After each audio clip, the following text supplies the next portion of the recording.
¿Por qué Jesús tuvo que encontrarse con Moisés y Elías en el monte de la Transfiguración?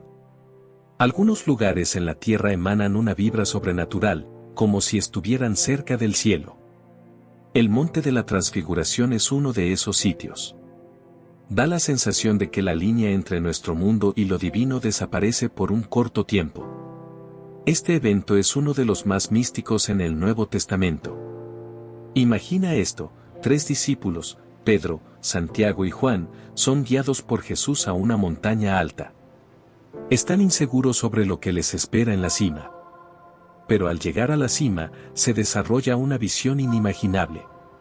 Jesús, el hombre que han conocido, de repente se vuelve radiante, brillando con una luminosidad como el sol. Y si eso no fuera lo bastante asombroso, 2 grandes figuras del pasado, Moisés y Elías, aparecen a su lado, conversando como si fueran viejos amigos.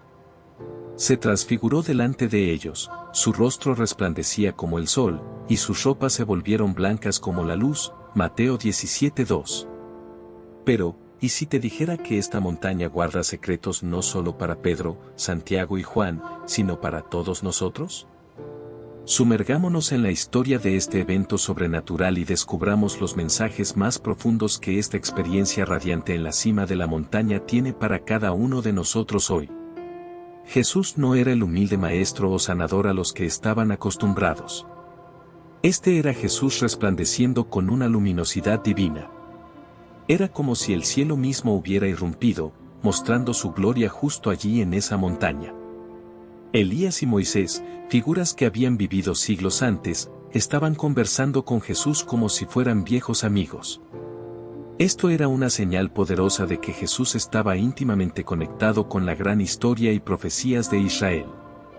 Antes de empezar con el contenido de hoy, quiero pedirles un pequeño favor. Si disfrutan de nuestros videos y desean seguir viendo más contenido emocionante, les invitamos a que den me gusta a este video y se suscriban a nuestro canal. Es la mejor manera de apoyarnos y mantenerse al tanto de todas las nuevas historias y videos que compartimos. No se olviden de activar la campanita de notificaciones para no perderse ni uno solo. Gracias por ser parte de nuestra comunidad y ahora, disfruten del video. Y tan repentinamente como todo comenzó, terminó. La nube se levantó, Moisés y Elías se fueron, y Jesús volvió a su apariencia normal. Pero los discípulos nunca olvidarían ese día. Habían visto un destello de la verdadera gloria de Jesús, una pista de quién era realmente, el divino Hijo de Dios.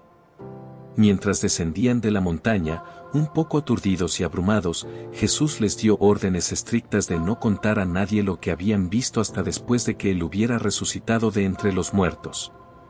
Ellos obedecieron, pero las preguntas ardían en sus corazones, reflexionando sobre el verdadero significado de la visión y lo que la referencia de Jesús a su resurrección implicaba. Pedro, siempre el impulsivo, interviene: «Señor, es bueno que estemos aquí.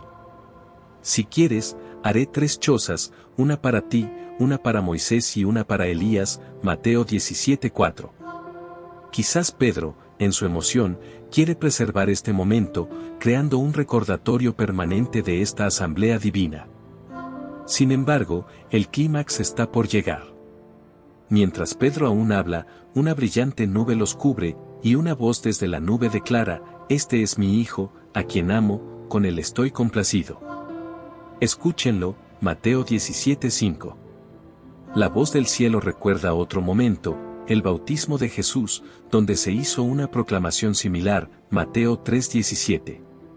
Esta afirmación no deja dudas sobre la identidad y misión de Jesús. Mientras descendían, Jesús les instruyó que mantuvieran en secreto esta visión hasta después de su resurrección. Esto muestra que, aunque la transfiguración fue un anticipo de su gloria, la historia completa aún estaba por desarrollarse con su muerte y resurrección. Guardaron el asunto para sí mismos, discutiendo lo que significaba resucitar de entre los muertos, Mateo 17:1. Ahora, hablemos de Moisés. Moisés, un humilde pastor elegido por Dios para liderar a los israelitas fuera de la esclavitud en Egipto, no fue inmune a la muerte a pesar de su papel crucial y cercana relación con Dios. Debido a una desobediencia anterior, no pudo entrar en la tierra prometida. En Deuteronomio 34, 5-6 está escrito, y murió allí Moisés, siervo de Jehová, en la tierra de Moab, conforme al dicho de Jehová. Y lo enterró en un valle en la tierra de Moab, enfrente de Bet-peor, y nadie ha sabido hasta hoy el lugar de su sepultura. Aunque el viaje terrenal de Moisés concluyó, su historia no terminó ahí. Avancemos cientos de años, y encontramos a Jesús, la encarnación del amor y la salvación de Dios.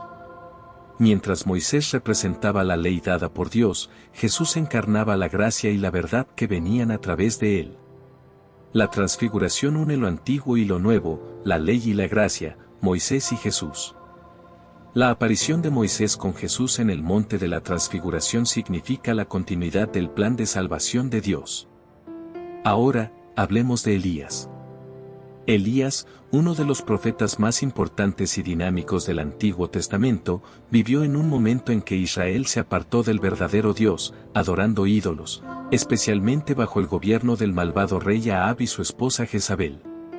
La misión de Elías era llamar al pueblo de Israel de vuelta a Dios. Entonces, ¿cuál es la importancia del monte de la transfiguración? No se trata solo de un cambio en la apariencia, es un testimonio profundo de la naturaleza divina de Jesús y su lugar único en la gran narrativa de la relación de Dios con la humanidad. La transfiguración fue un breve momento en el que Jesús mostró su lado divino, demostrando su conexión con Dios y continuando la obra de líderes pasados como Moisés y Elías. Para Pedro, Santiago y Juan, fue una señal que confirmó sus creencias y les dio un adelanto de cosas maravillosas en el futuro. El monte de la transfiguración tiene una profunda importancia, sirviendo como un momento crucial para entender el papel divino de Jesús en la historia en desarrollo de la salvación.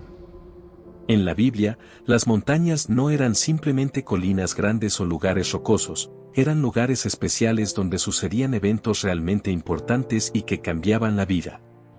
Debido a que las montañas son altas, es como si estuvieran más cerca del cielo y, de alguna manera, más cerca de Dios. Considera a Moisés y el monte Sinaí, por ejemplo. En esta montaña, Moisés se encontró con Dios y recibió los 10 mandamientos, leyes que darían forma a la tela moral y espiritual de los israelitas durante generaciones. La montaña se convirtió en el punto de encuentro entre lo divino y lo mortal. Avancemos hasta el Nuevo Testamento y llegamos a la transfiguración de Jesús. El hecho de que los discípulos vieran a Moisés y Elías aparecer y hablar con Jesús no fue simplemente una exhibición de majestuosidad divina, sino un momento significativo. ¿Qué representa el monte de la transfiguración? Primero, confirmación divina. La voz desde el cielo confirma la identidad de Jesús como el Hijo de Dios y enfatiza la importancia de sus enseñanzas. Segundo, un lugar de revelación. Así como Moisés recibió la ley en el monte Sinaí, el monte de la transfiguración se convierte en un lugar donde los discípulos obtienen una comprensión más profunda de la naturaleza y misión de Jesús. Tercero, continuidad. La presencia de Moisés y Elías muestra la conexión entre el Antiguo Testamento y la misión de Jesús, implicando que Jesús es el cumplimiento de la ley y los profetas. ¿Por qué el monte de la transfiguración? Este Mesías iba a ser el sacrificio supremo, llevándose los pecados del mundo y cerrando la brecha que separaba a la humanidad de su Creador. Cuando Jesús fue transformado en la montaña, fue significativo.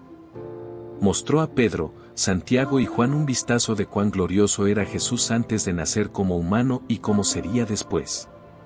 Este evento también podría ser a lo que Jesús insinuó anteriormente cuando mencionó que algunos de sus amigos lo verían en su forma real antes de que fallecieran, Mateo 16:28. ¿Qué ocurrió durante la transfiguración? La Biblia no ofrece un relato detallado de la conversación entre Jesús, Moisés y Elías. Sin embargo, sabemos por el relato de Lucas que aparecieron en esplendor glorioso, conversando con Jesús. Hablaron sobre su partida, que estaba a punto de cumplir en Jerusalén, Lucas 9, 30-31. En términos simples, la transfiguración es un momento de conexión. Une las historias y profecías del Antiguo Testamento con la revelación del Nuevo Testamento de Jesús como el Mesías. El pasado y el presente convergen en esta montaña, revelando a Jesús como un punto de conexión entre ellos. Esto sugiere que discutieron la misión que Jesús debía completar en Jerusalén, que era su inminente sufrimiento, muerte y resurrección, el próximo sufrimiento de Jesús. Después del espectacular evento en la montaña donde Jesús fue transfigurado ante Pedro, Santiago y Juan, revelando su gloria divina y conversando con Moisés y Elías, el grupo descendió para reunirse con los demás discípulos. El aire debió estar cargado de asombro mientras los 3 discípulos elegidos trataban de comprender lo que acababan de presenciar. Al acercarse al pie de la montaña, Jesús y sus discípulos se encontraron con una gran multitud, incluidos maestros de la ley que discutían con los discípulos. La transfiguración fue un momento crucial que confirmó la identidad de Jesús como el divino Hijo de Dios. También fue un momento que prefiguró el viaje por delante. El descenso desde la montaña puede verse como un descenso simbólico a los desafíos que Jesús enfrentaría en su misión. Mientras la cima de la montaña era un lugar de revelación divina, la base era donde le esperaban problemas del mundo real, como el niño endemoniado. Después de la transfiguración, Jesús comenzó a hablar más abiertamente sobre su inminente sufrimiento, muerte y resurrección. No fue solo un momento de gloria, sino una preparación y afirmación para lo que vendría. Desde entonces, Jesús comenzó a mostrar a sus discípulos que debía ir a Jerusalén y sufrir muchas cosas de parte de los ancianos, de los principales sacerdotes y de los escribas, y ser matado, y al tercer día resucitar. Mateo 16:21. En términos simples, la transfiguración fue como un vistazo momentáneo a la victoria antes de entrar en la batalla más difícil. Reafirmó quién era Jesús y lo que se propuso lograr, la salvación de la humanidad. Jesús es la respuesta al problema más grande de la humanidad. Él fue el cumplimiento de antiguas promesas, profecías y leyes. A través de él, la salvación se hizo posible, y el amor de Dios se manifestó en su forma más plena, conectando el pasado y el presente. En Mateo 17:1-1, encontramos un evento profundo que vincula muchos aspectos de las Escrituras. Las montañas son lugares de encuentro con Dios en las narrativas bíblicas. Moisés se encontró con Dios en el monte Sinaí, Elías tuvo su propia experiencia de transformación en el monte Horeb, y ahora Jesús elige una montaña como escenario para una revelación fundamental. Moisés y Elías, 2 figuras imponentes del Antiguo Testamento, desempeñan roles significativos. Moisés representa la ley, habiendo entregado los 10 mandamientos a los israelitas. Elías encarna a los profetas conocido por su celo por el Señor y sus enfrentamientos con la idolatría. Su presencia con Jesús significa una verdad profunda: Jesús es el cumplimiento tanto de la ley como de los profetas. En las Escrituras, la ley se refiere principalmente a la Torá, los primeros 5 libros del Antiguo Testamento.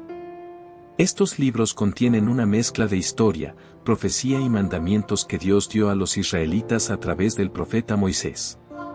Sin embargo, la ley era más que un conjunto de reglas, era un espejo que mostraba a la humanidad sus imperfecciones y pecaminosidad. Nadie podía cumplir perfectamente toda la ley, dejando claro que todos necesitaban redención. En Romanos 10:4, el apóstol Pablo afirma: porque Cristo es el fin de la ley para justicia a todo aquel que cree. Esto no significa que la ley sea irrelevante, sino que su propósito se cumple en Jesús. Apunta a Él como la respuesta a la necesidad de redención de la humanidad. En otras palabras, Jesús no descartó la ley, la vivió, la amó y la cumplió. En Él, las sombras de la ley encontraron su sustancia, y las profecías antiguas encontraron su respuesta. Jesús cumpliendo a los profetas representa la promesa eterna de Dios y el diseño para la redención. El Antiguo Testamento, un relato de los israelitas, está salpicado de profecías sobre un Mesías venidero. Estas profecías, distribuidas a lo largo de los siglos, son como puntos en un lienzo. La vida de Jesús, detallada en el Nuevo Testamento, conecta estos puntos, formando una imagen completa que muestra el plan de Dios para salvar a la humanidad. Siglos antes de que Jesús naciera, el profeta Isaías predijo un nacimiento virginal.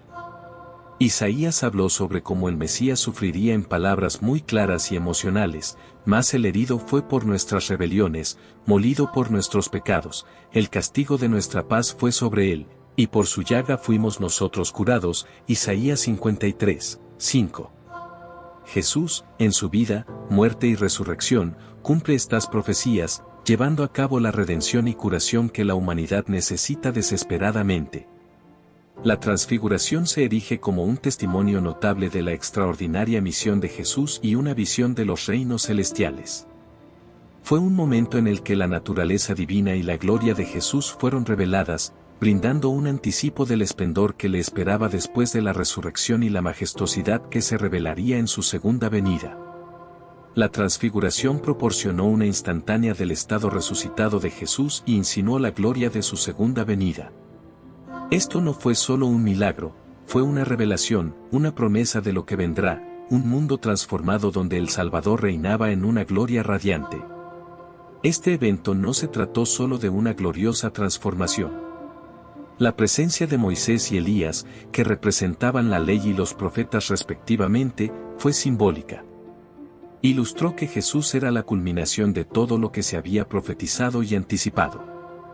La voz del Padre resonó desde los cielos, declarando: «Este es mi Hijo, a quien amo, con él tengo complacencia. Escuchadle». Mateo 17:5. Esta aprobación divina estableció firmemente la misión de Jesús en la tierra. La voz desde el cielo no solo afirmó la identidad de Jesús, nos dio una directiva: escuchadle. En un mundo lleno de voces y distracciones, la transfiguración nos insta a priorizar las enseñanzas y palabras de Jesús. Él es la palabra viva, la fuente última de verdad y sabiduría. Al seguir este llamado, nos alineamos con el propósito divino y la verdad. En términos sencillos, la transfiguración es un faro de esperanza, iluminando el camino para todos los creyentes. Nos asegura del glorioso futuro que nos espera, confirma el papel inigualable de Jesús en la gran trama de redención y nos insta a anclar nuestras vidas en sus enseñanzas. Al abrazar su importancia, no solo estamos recordando un evento antiguo, sino sintonizándonos con los latidos del amor y propósito divinos. Oremos. Padre Celestial, venimos ante ti hoy recordando el glorioso momento en el monte de la transfiguración donde tu luz radiante brilló tan vívidamente sobre nuestro Salvador Jesucristo. Señor, al igual que Pedro, Santiago y Juan fueron testigos de esta manifestación divina, nosotros también buscamos vislumbres de tu gloria en nuestra vida diaria. Abre nuestros ojos, querido Padre, para reconocer los momentos divinos que colocas ante nosotros, ya sea tan inspiradores como la cima de una montaña o tan sutiles como un susurro tranquilo en el silencio. Que tu palabra nos guíe en todo lo que hacemos, resonando la voz que dijo: «Este es mi Hijo amado, en quien tengo complacencia. Escuchadle». Mateo 17:5. Mientras enfrentamos los desafíos de nuestro viaje diario, ayúdanos a llevar las lecciones e inspiraciones de la montaña a los valles de nuestra vida cotidiana. Que la luz de la transfiguración de Cristo ilumine el camino ante nosotros, disipando cualquier sombra de duda, miedo o incertidumbre. Gracias, Padre, por la certeza de que tu gloria no se limita a experiencias en la cima de la montaña, sino que está presente en cada momento, esperando a que la reconozcamos y abracemos. Que nosotros, al igual que Jesús, seamos transformados y transfigurados en tu presencia, volviéndonos cada vez más semejantes a Él. En el poderoso nombre de Jesucristo, nuestro Señor y Salvador, oramos. Amén. Si te gustó, deja tu me gusta, suscríbete al canal y comparte con aquellos a quienes amas. Hasta luego.